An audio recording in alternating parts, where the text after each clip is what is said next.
하나님이 참으로 이스라엘 중 마음이 정결한 자에게 선을 행하시니 그러나 새벽을 깨우는 거룩한 기도자 여러분, 주님을 만나며 주님 앞에 엎드러지는 소중한 기도 시간이 날로 부유해지기를 소망합니다. 이제 우리는 요한복음을 잠시 멈추고 시편으로 돌아가서 시편 73편 말씀 보게 됩니다. 오늘은 그 전반부 1절로부터 16절까지의 말씀으로서 우리 나머지 두 주간에 걸쳐서 시편의 말씀을 같이 읽어가게 될 것입니다. 이 제3권이 시작되는 73편 읽을 때 우리는 우선 시편에도 이렇게 큰 묶음의 주제들이 담겨져 있다는 사실들이 최근에 나온 시편 연구가들을 통하여서 우리에게 시편 권별로 읽어가는 데에도 많은 도움을 줍니다. 이 3권 73편, 89편 처음과 나중이 개인적인 탄식시와 국가의 탄식시로 함께 짝을 이루고 있다는 사실, 그래서 이 73편과 89편이 74편과 88편이 그렇게 탄식시를 배경으로 하고 있는데, 그 탄식의 배경은 이제 하나님께서 세우신 하나님의 나라로 표상이 되고 있는 다윗 왕권의 붕괴를 기반으로 이 단락이 구성이 되어 있다는 사실입니다.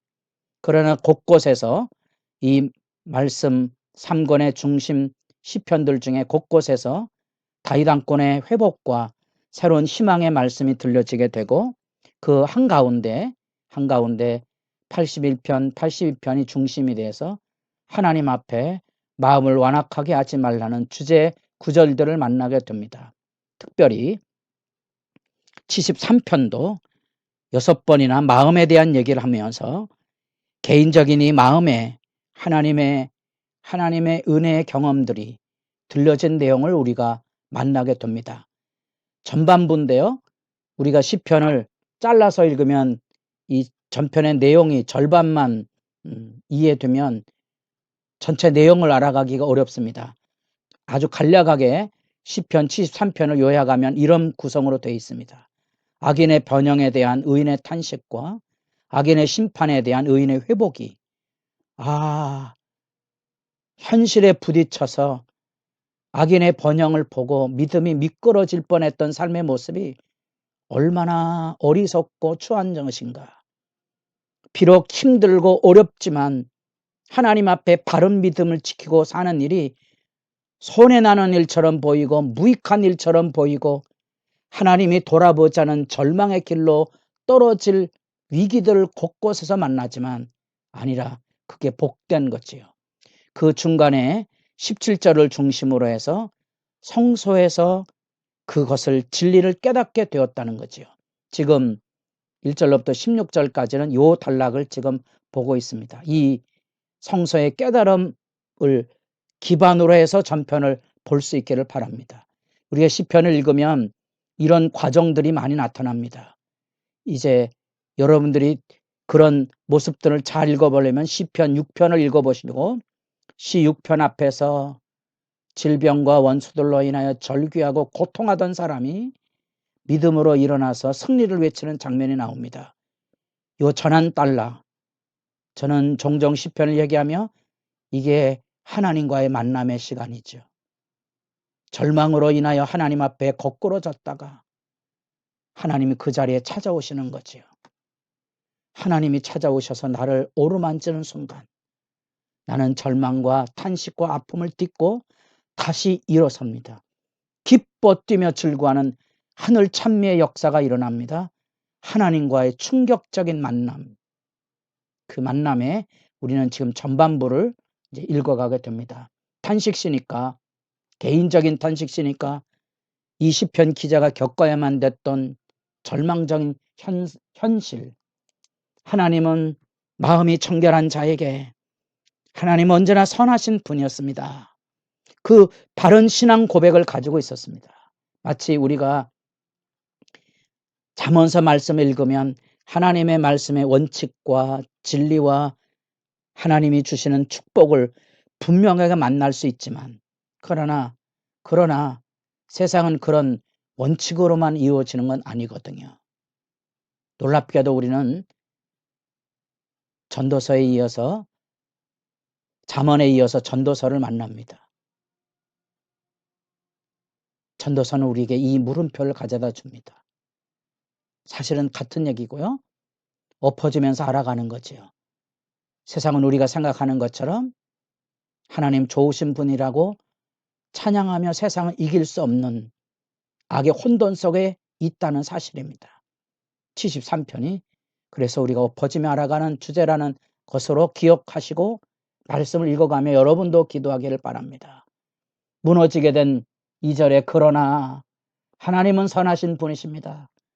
하나님은 좋으신 분이십니다. 언제나 그랬습니다. 그러나 나는 넘어질 뻔하였고 내 걸음이 미끄러질 뻔하였습니다. 왜? 이는 3절부터 나오죠. 악인의 형통함을 보고 오만한 자를 질투하였습니다. 악인들이 잘 되는 거예요. 번영하고 성공하고. 그래서 오만한 자들의 그 마음에 끌어오는 분노, 미움, 그 아픔이 그들에게 있었던 거죠. 4절에 보면 그 믿음 앞에 절규하는 바른 신앙인들의 회의, 절망이 묻어나옵니다. 죽을 때에도 고통이 없고 그 힘이 강건하며 사람들이 당하는 고난은 그들에게 없고 사람들이 당하는 재앙도 그들에게 없나니 그러므로 교만이 그들의 목걸이요 강포가 그들의 옷이며 살찜으로 그들의 눈이 솟아나며. 참 현실적인 혼란을 우리가 품고 서기 어려운 이야기들이 쏟아져 나옵니다. 그들에게는 고통과 아픔도 없고 모든 게 잘 되니까 믿음을 지켜 눈물로 기도하는 사람들이 고난과 시련을 겪을 때 조소하고 조롱하는 거예요.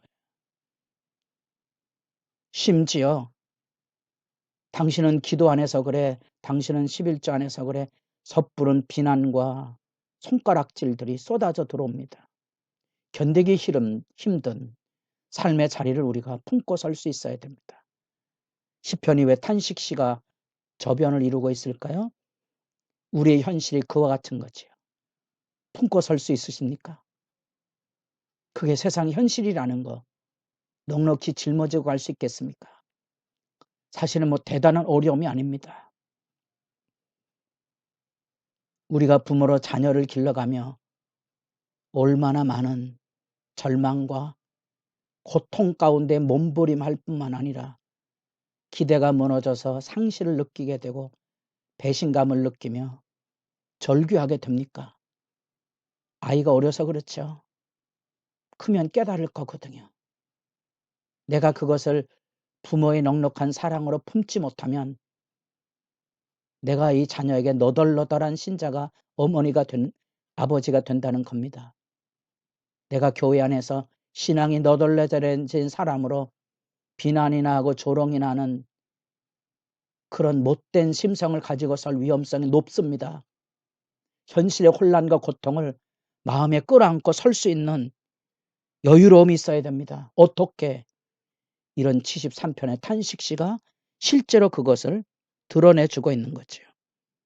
그들은 심지어 하나님이 어디 있느냐고 조롱합니다.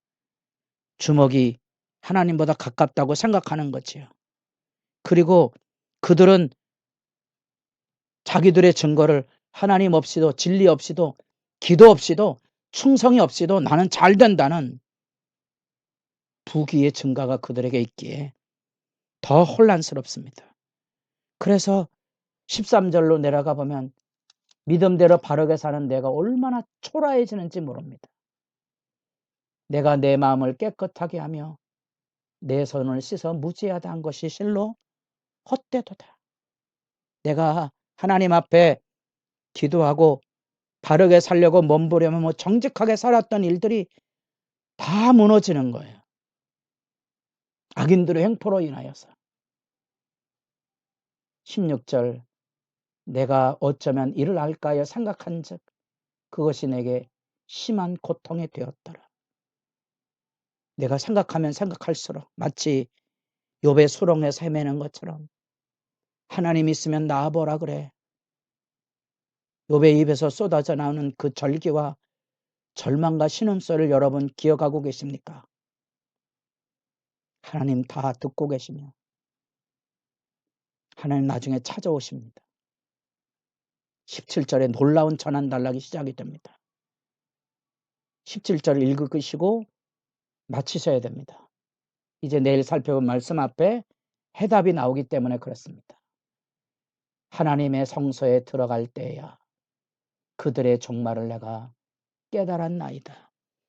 하나님의 성소, 그게 단지 성소나 교회나 성전만은 아니겠죠.